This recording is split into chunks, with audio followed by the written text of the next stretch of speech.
Sir ಈಗ ನಮಗಿರೋ ಮಾಹಿತಿ ಪ್ರಕಾರ ಏನಾಗಿರುವಂಥದ್ದು ಸರ್ ಅಲ್ಲ, ಖಂಡಿತವಾಗಿಯೂ ನಿಮ್ಗೆಷ್ಟು ಮಾಹಿತಿ ಇದೆಯೋ ನಮಗೂ ಅಷ್ಟೇ ಮಾಹಿತಿ ಇರೋದು.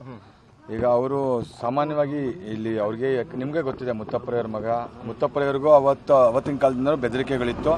ಅವರು ಸೆಕ್ಯೂರಿಟಿ ಇಟ್ಕೊಂಡೇ ಓಡಾಡ್ತಾ ಇದ್ದಿತ್ತು. ಸೊ ಇವಾಗ ಅವ್ರ ಮಗನಿಗೆ ಕೂಡ ಇವಾಗೆಲ್ಲ ಒಂದು ಕಡೆ ಅವರ ಒಂದು ಏನು ಅಸೆಟ್ಸ್ಗಳನ್ನ ಅವ್ರು ಇದ್ದಂಥ ಆಸ್ತಿಗಳನ್ನ ನೋಡ್ಕೊಂಡು ಹೋಗ್ತಾ ಇದ್ದಾರೆ ಅವ್ರ ಮಕ್ಕಳು. ಸೊ ಎಲ್ಲೋ ಒಂದು ಕಡೆ ಅದು ಕೆಲವೊಬ್ರು ಸ್ವಾರ್ಥಕ್ಕೇನೋ ಮೇ ಬಿ ತೊಂದರೆನೂ ಮಾಡಿರ್ಬೋದು ಅಂತ ಒಂದು. ಎರಡನೇದು, ಕೆಲವೊಬ್ಬರ ಮೇಲೆ ಅನುಮಾನ ಇದೆ ಅಂತ ಅವರೇನೋ ಹೇಳಿರೋ ಸ್ಟೇಟ್ಮೆಂಟ್ ಮೇಲೆ ಯಾರೊಬ್ರು ಇವಾಗ ಅವ್ರ ಡ್ರೈವರ್ ಕಂಪ್ಲೇಂಟ್ ಕೊಟ್ಟಿದ್ದಾರಂತೆ. ಇವಾಗ ಕೆಲವೊಬ್ಬರ ಮೇಲೆ ನಮ್ದು ಅನುಮಾನ ಇದೆ ಅಂತ ಕೆಲವೊಂದು. ಹಾಗಾಗಿ ಅದನ್ನು ನೋಡೋಣ, ತನಿಖೆಯಲ್ಲಿ ಏನು ಗೊತ್ತಾಗುತ್ತೆ ಅದ್ರ ಮೇಲೆ ನಾವು ಸ್ಟೇಟ್ಮೆಂಟ್ ಮಾಡೋದು ಒಳ್ಳೆಯದು ಅಂತ ನನ್ನ ಒಂದು ಭಾವನೆ. ಯಾಕಂದರೆ ವಿನಾಕಾರಣ ಒಬ್ಬರ ಮೇಲೆ ನಾವು ಹೇಳೋದು ಅಷ್ಟು ಚೆನ್ನಾಗಿರೋದಿಲ್ಲ.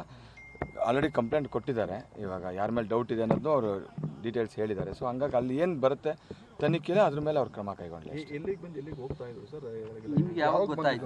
ಅಲ್ಲ, ನನಗೆ ನೋಡಿ, ಅವರು ಬಂದಿರೋದು ನಿನ್ನೆ ಸುಮಾರು ಒಂದು 6 ಗಂಟೆಗೆ ಬೆಂಗಳೂರು. ಯೂಶ್ವಲಿ ಅವರು ಬೆಂಗಳೂರಲ್ಲೂ ಇರ್ತಾರೆ, ಬಿಡದಿಯಲ್ಲೂ ಇರ್ತಾರೆ. ಸಾಮಾನ್ಯವಾಗಿ ಹೆಚ್ಚಾಗಿ ಬಿಡದಿಯಲ್ಲೇ ಇರ್ತಾರೆ. ಬೆಂಗಳೂರಿಂದ ನಿನ್ನೆ 6 ಗಂಟೆಗೆ ಬಿಡದಿಗೆ ಬಂದಿರೋದು. ಬಿಡದಿಯಿಂದ ಅಗೇನ್ ಇಲ್ಲಿ ಬೆಂಗಳೂರು ಕಡೆಗೆ ಹೋಗ್ಬೇಕಾದ್ರೆ, ಯಾಕಂದರೆ ಬೆಳಿಗ್ಗೆ ಹೊತ್ತು ಈವ್ನಿಂಗ್ ಟೈಮ್ಸ್ ಟ್ರಾಫಿಕ್ ಜಾಸ್ತಿ ಇರುತ್ತೆ. ಸೊ ಅವ್ರು ಯಾವಾಗಲೂ ಅಷ್ಟೇ ಟ್ರಾವೆಲ್ ಮಾಡಬೇಕಾದ್ರೆ ಸಾಮಾನ್ಯ ಈ ಕಡೆಯಿಂದ ಹೋಗಬೇಕಾದ್ರೆ ನೈಟ್ ಟೈಮಲ್ಲೇ ಹೋಗುವಂಥದ್ದು. ಸೊ ಹಂಗಾಗಿ ಹೋಗಬೇಕಾದ್ರೆ ಈ ಘಟನೆ ನಡೆದಿರ್ತಕ್ಕಂಥದ್ದು. ಸೊ ನಡೆದ ತಕ್ಷಣ ಇಮಿಡಿಯೇಟ್ಲಿ ಡ್ರೈವರ್ಗೆ ಕಾಲ್ ಮಾಡಿದ್ರು. ಮಾಡಿದ ತಕ್ಷಣ ಡ್ರೈವರ್ ನನಗೂ ಮಾಡಿದ್ರು, ಮೇ ಬಿ ಮಿಡಲಲ್ಲಿ ಇನ್ಯಾರಿಗಾದ್ರೂ ಮಾಡಿದ್ರು ಅನ್ನೋ ಗೊತ್ತಾಗಲಿಲ್ಲ. ನನಗೆ ಮಾಡಿದೆ. ಆ್ಯಸ್ ಎ ಲಾಯರ್ ನಾನು ಅವ್ರಿಗೆ ಅಡ್ವೊಕೇಟ್ ಆಗಿರೋದು ನನಗೆ ಮಾಡಿದ್ರು. ನಾನು ನಮ್ಮ ಮುತ್ತಪ್ಪನ ಕಸಿನ್ ಕೂಡ ಇವರು, ನಮ್ಮ ಪ್ರಕಾಶ್ ಅವ್ರಿಗೆ ಹೇಳಿದೆ ಇಮಿಡಿಯೇಟ್ಲಿ ಹೋಗಿ ಸರ್ ಅಂತ. ಪಾಪ ಇವರು ಮಲಗಿದ್ದವ್ರು ಇಮಿಡಿಯೇಟಾಗಿ ಅವರು ಹೋದ್ರು ಸ್ಥಳಕ್ಕೆ. ಅಷ್ಟೊತ್ತಿಗೆ ನಾವು ಅವ್ರಿಗೆ ಡ್ರೈವರು ಮತ್ತು ಇನ್ನೊಬ್ಬರು ಸೆಕ್ಯೂರಿಟಿ ಅವ್ರನ್ನ ಕರ್ಕೊಂಡು ಹಾಸ್ಪಿಟಲ್ಗೆ ಹೋಗಿದ್ರು. ಅವ್ರ ಮೂಗು ಇಷ್ಟು ಒಡೆದೋಗಿತ್ತು. ಸೊ ಜೊತೆ ಕೈಯಲ್ಲಿ ಕೂಡ ಒಂದೇನೋ ಒಳಗಡೆ ಫುಲ್ ರಕ್ತ ಸುರಿತಾ ಇತ್ತು. ಅದೇನು ಒಳಗಡೆ ಬುಲೆಟ್ ಇದೆಯೋ ಅಥವಾ ಏನು ನಮ್ಗೆ ಗೊತ್ತಿಲ್ಲ, ಡಾಕ್ಟರ್ಸ್ ಹೇಳಬೇಕಾದ್ರೆ. ಸೊ ಅದು ಇವಾಗ ಆಪ್ರೇಷನ್ ಇದೆ ಅಂತ ಹೇಳಿದ್ದಾರೆ. 10:30 ಹಂಗೆ ಅಂತ ಹೇಳಿದರು. ಸೊ ಇದಾಗಬೇಕಂದ್ರೆ ಇಲ್ಲ, ಹಿಂಭಾಗ ಹಿಂದೆಗಡೆ ಕೂತಿದ್ರು. ಅದು ಗೊತ್ತಿಲ್ಲ, ಅದ್ರ ಬಗ್ಗೆ ಖಂಡಿತ ಇಲ್ಲ. ಹೌದೌದು, ಅವ್ರು ಮುತ್ತಪ್ಪರವ್ರದ್ದು ಸೆಕೆಂಡ್ ವೈಫ್ಗೆ ಸಂಬಂಧಪಟ್ಟಂಗೆ ಕೆಲವೊಂದು ಪ್ರಾಪರ್ಟಿ ಇಶ್ಯೂಸ್ ಇತ್ತು. ಅದು ಕೋರ್ಟಲ್ಲಿ ಕಾಂಪ್ರಮೈಸ್ ಕೂಡ ಮಾಡಿದ್ರು ಕೂಡ.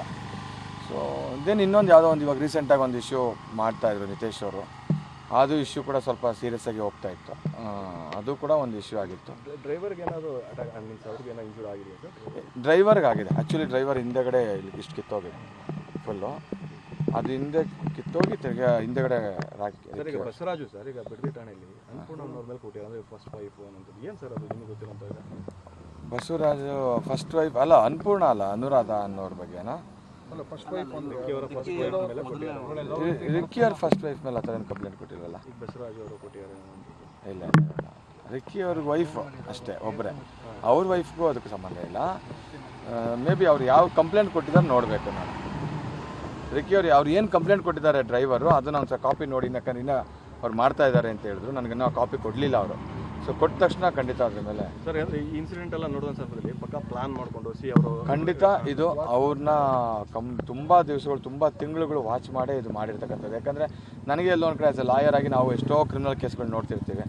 ನಮ್ಗೆ ಅನಿಸೋದು ಎಲ್ಲೋ ಒಂದು ಕಡೆ ಖಂಡಿತ ಇವ್ರಿಗೆ ತೊಂದರೆ ಮಾಡಬೇಕು ಅಂತಲೇ ಮಾಡಿರ್ತಕ್ಕಂಥದ್ದು. ಭಾಳ ದೊಡ್ಡ ಪ್ಲ್ಯಾನ್ ಮಾಡಿಕೊಂಡೇ ಮಾಡುವಂಥದ್ದು. ಸರ್ ಯೂಶ್ವಲಿ ಸರ್ ಯಾರೋ ಒಂದು ಕಡೆ ದ್ವೇಷ ಮಾಡುವಂಥದ್ದು, ಬಂದು ಶೂಟ್ ಮಾಡುವಂಥದ್ದು ಒಂದು ಇರುತ್ತೆ ಸರ್. ಅಂದರೆ ಮೂವ್ಮೆಂಟ್ ಇರುವಂಥ ವೆಹಿಕಲ್ನ ಅಟ್ಯಾಕ್ ಮಾಡುವಂಥದ್ದು ಅಂದರೆ ಪಕ್ಕ ಶಾರ್ಪ್ ಪ್ಲಾನ್ ಮಾಡಿ ಶೂಟರ್ಸ್ ಇರ್ತಾರೆ.